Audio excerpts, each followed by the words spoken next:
ఇప్పుడు మనం పంచకోశాల్లో బుద్ధిమయ కోసం అది దాటితేనే ఆనందమయ కోసం అది దాటాలి. ఆనంద నిలయ వేదాంత హృదయ అనడానికి అది ఆ పరిపూర్ణమైన ఆనందం రెండు చోట్ల ఆ లెవెల్కి మనం రీచ్ అయితే ఆటోమేటిక్గా మనల్ని తీసుకెళ్తుందండి. రెండు చోట్ల ఉంటుందని నేను నమ్ముతున్నాను. అంటే నేను ఒకటేమో చంటి పిల్లల్లో, రెండేమో దేవుడి విగ్రహంలో లేదా దేవుడి యొక్క రూపంలో ఉంటుందండి.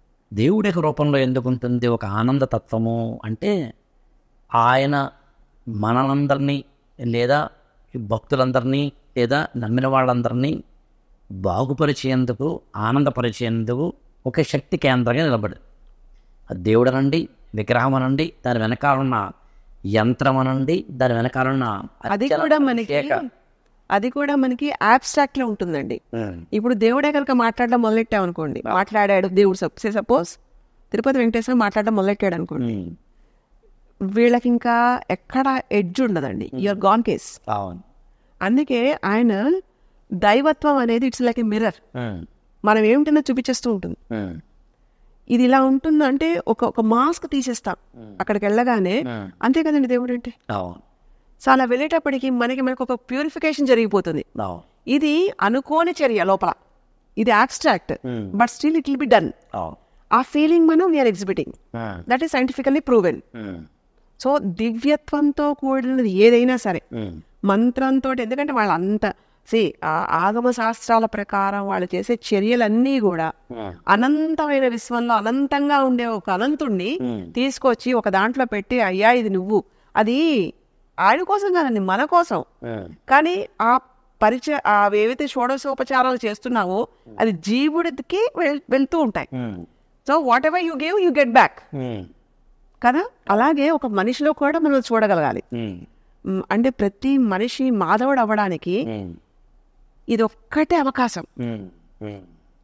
ఈ మానవుడు అంత మాధవుడు అవ్వాలి అంటే, అంత హై లెవెల్ ఫ్రీక్వెన్సీకి వెళ్ళాలి అంటే, you should touch in that plane.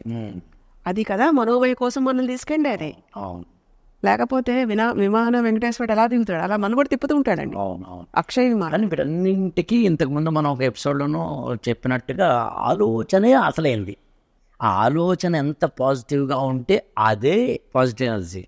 అది కళ్ళ ద్వారానో, మాట ద్వారానో, స్పర్శ ద్వారానో, శ్రవణం ద్వారానో, వాసన ద్వారానో.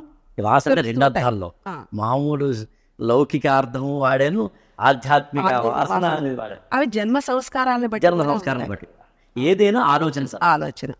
మామూలుగా ఒక దొంగ రోజు కొట్టేసి పారిపోయాడు. వాడిని భటులు తరుగుతూ ఉంటే ఒక చెట్టు ఎక్కి కూర్చున్నాడు. రాత్రి అయింది, చెట్టు ఎక్కాడు కాబట్టి వాడు ఎక్కడున్నాడు భటులకు దొరకలేదు. ఇళ్ళకి వెళ్ళిపోయి ఆ మరునాడు వెతుకుదామని అనుకున్నారు. రాజుగారు మళ్ళీ ఆ మరునాడు పొద్దున్నే పంపించారు. రాజుగారు కూడా వచ్చారు. వీడు చెట్టు ఎక్కేసి కూర్చున్నాడు కదా, కిందకి దింపారు వాడిని. దింపి రాజుగారు వాడి కాడి దండం పెట్టాడట.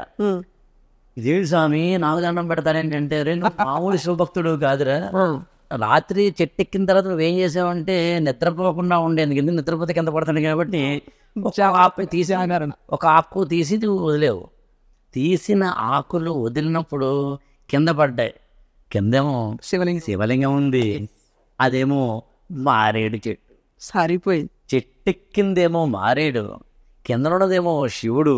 నువ్వేమో వేశావు, నీలోన జీవుడు దేవుడయ్యాడు. అందుకు నీకు దండం పెడుతున్నాను అంటే కాకతాళీయంగా జరిగి ఉండొచ్చు. అప్పుడు యాక్చువల్గా ఈ కథలో చివరిలో ఏం చెప్తారంటే, అంతకు ముందు రోజు అతను అంటే ఆ దొంగ ఎక్కడ దొంగతనం చేయడానికి ప్రయత్నించాడు అంటే శివాలయం పక్కన ఇంటి వెళుతూ శివాలయంలోకి వెళ్ళి, లేదా ఆ చాటుగా వెళ్ళి ఒకసారి అనుకున్నాడు అంతేనట, ఈసారి ఎప్పుడైనా దేవాలయం రావాలి అని దొంగతనం చేయడం అనే కార్యక్రమం వెళ్ళిపోయాడు తన వృత్తిలోకి. తదాస్తు అనేసి ఇదంతా ఎందుకు చెప్పడం అంటే, ఇందులో ఉన్న మన ఏదో దొంగతనాన్ని, ఇందులో ఉన్న అనుకోవడాన్ని, ఇందులో ఉన్నది ఇది నిజంగా జరుగుతుందా, ఆ రోజున ఇదా అనేది కాదు. యాక్చువల్గా స్లాంఘించకుండా అది సారం, దాని ఎసెన్స్ ఏంటంటే, ఇక్కడ ఏమనుకుంటే అక్కడ అది అవుతున్నాను. మనం అంటారు. మనం చందమామని వేలుతో చూపించినప్పుడు వేలుని చూడకూడదు, చందమామని చూడగలగాలి. చందమామని స్కేల్తో చూపించినప్పుడు స్కేల్ని చూడకూడదు, చందమామని చూడాలి. అసలైన జ్ఞానాన్ని చూపించేందుకు చేసే కొన్ని కథలు, ఆ కథల్లో ఉన్న పాత్రలు వాడి సింబాలిక్స్. సింబాల్ అలాంటివి ఇప్పుడు మీరు చెప్పిన ఇంతవరకు చెప్పిన దిష్టి లాంటి వాటికి సంబంధించి అంతేనండి, ఎగ్జాక్ట్లీ.